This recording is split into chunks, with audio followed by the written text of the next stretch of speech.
Justice, justice, justice for Batman and Robin.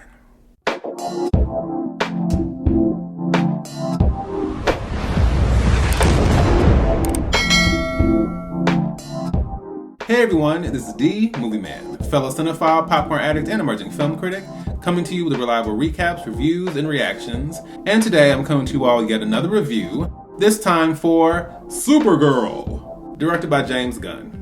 Yeah, no starring, no story, let's just get into the pros because I am quite sure they're going to be limited.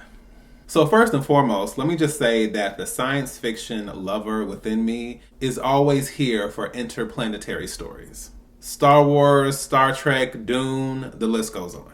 I truly love seeing the variety of alien species, alien races, the cities/civilizations that make up each planet, and so on. So with that in mind, I thought that the aspects of this film that delved into that, which obviously brought to mind Guardians of the Galaxy because this is James Gunn, I did enjoy that.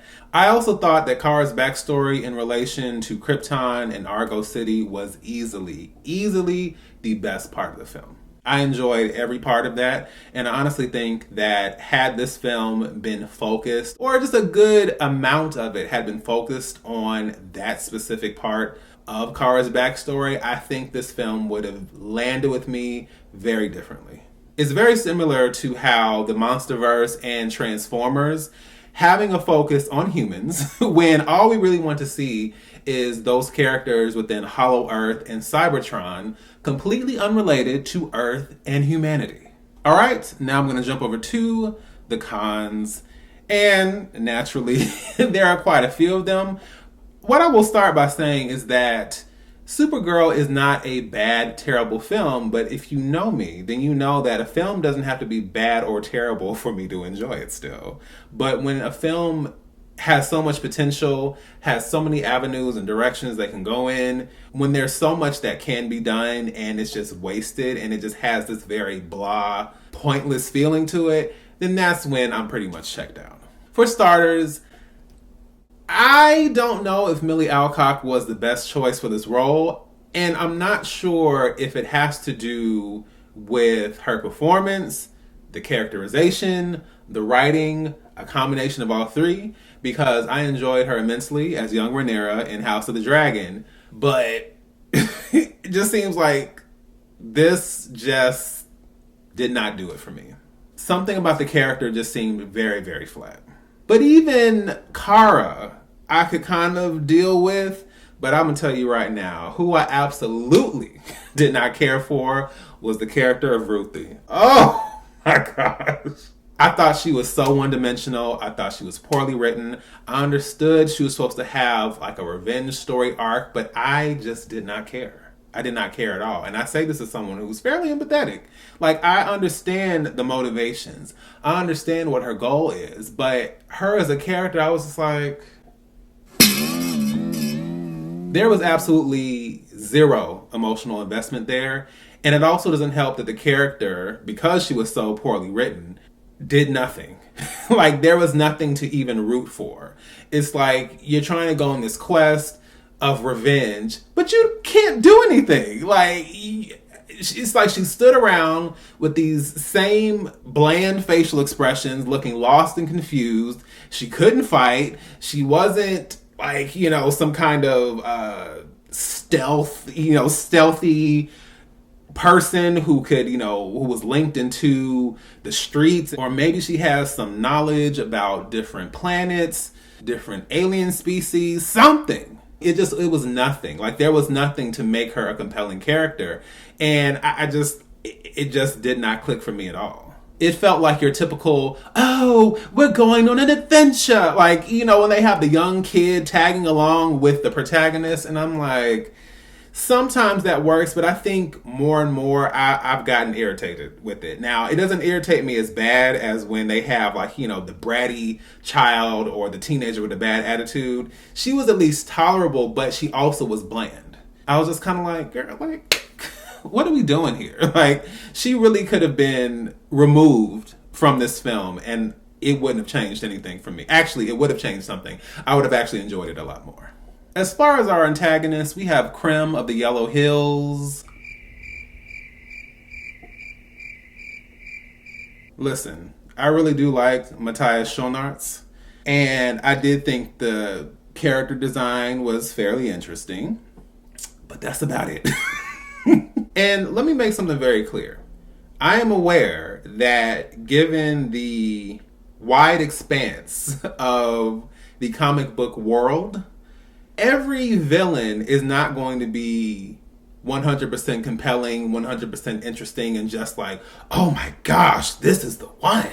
Like, let's be real. For every Joker, we have the Eraser. For every Lex Luthor, we have the Prankster. For every Doctor Doom, we have the Kangaroo. For every him, we have the Amoeba Boys. So I understand some villains aren't just going to click or just, I don't know, be all that memorable. However, in this case, Krem was... He wasn't that interesting. He wasn't that compelling. I just found him annoying. It was just like, all right, I'm kind of tired of looking at you. I'm tired of quick escapes, and I'm just like, I'm ready for you to be eliminated so you can just be off the screen because it's not giving anything. And no. It was a no for me. And I would say, as far as the element of this film I was most interested in seeing, Lobo, he honestly feels like an afterthought. Something I found to be very surprising is the fact that the comic that this is based off of, Supergirl, Woman of Tomorrow, was originally pitched by the creator, Tom King, to be a Supergirl and Lobo team-up comic. But DC editors said, yeah, no, no thanks. We'll take Supergirl solo. Thanks and good night. So I did like that the inclusion here was them trying to reincorporate that character. But again, I needed more. I needed a lot more. Not that we needed some big backstory for him, but I definitely needed more to chew on. Just more that stood out outside of the character design, which I really did enjoy. Shout out to Kiss. I've never disliked Jason Momoa, but I don't think that there was anything here, especially with the characterization and the writing, along with his performance, that felt any different from Aquaman in theory. Like, it's just like what he was saying and the things he was doing was just kind of like... Now, he wasn't saying, yeah, all right. No, I don't recall hearing that. But it's just, Lobo is such a compelling character as a whole. And I did think, again, that he was theoretically one of the more compelling elements of the film.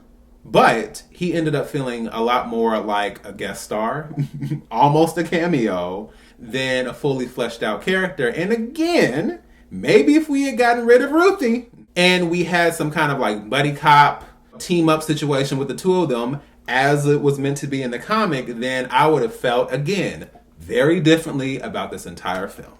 And lastly, considering how I feel about CGI, let's just say the effects in this film are doing nothing to assuage my feelings on that subject. So I'm going to give Supergirl a C-. Craig Gillespie deserves better. He's way too good for this, but look, like Barry Jenkins with Mufasa, I know it happens, but I guess, listen, this is just another reminder that for me, it was always meant to be me and Batman. If you want to know why, you can check out my most disappointing films of 2025 ranking, and I kind of give you a little backstory because I had issues with Superman because I was not in love with that film at all. And I'm starting to realize that some of that may be the character, but also the depiction of the character. We never stood a chance. We were never meant to be. And so Supergirl, it's not any better. Now, I think there's potential for where DC can go. I'm not going to completely write them off, obviously, but this didn't really do it for me. I will say that as much as Batman and Robin gets dragged, rightfully so, I could watch Batman and Robin time and time again and have a ball. But Superman, Supergirl, some of these recent DC films, some of these Sony films while we're on the subject, absolutely not. So, once again, this is D, Movieman, signing off, and I'll see you at the movies.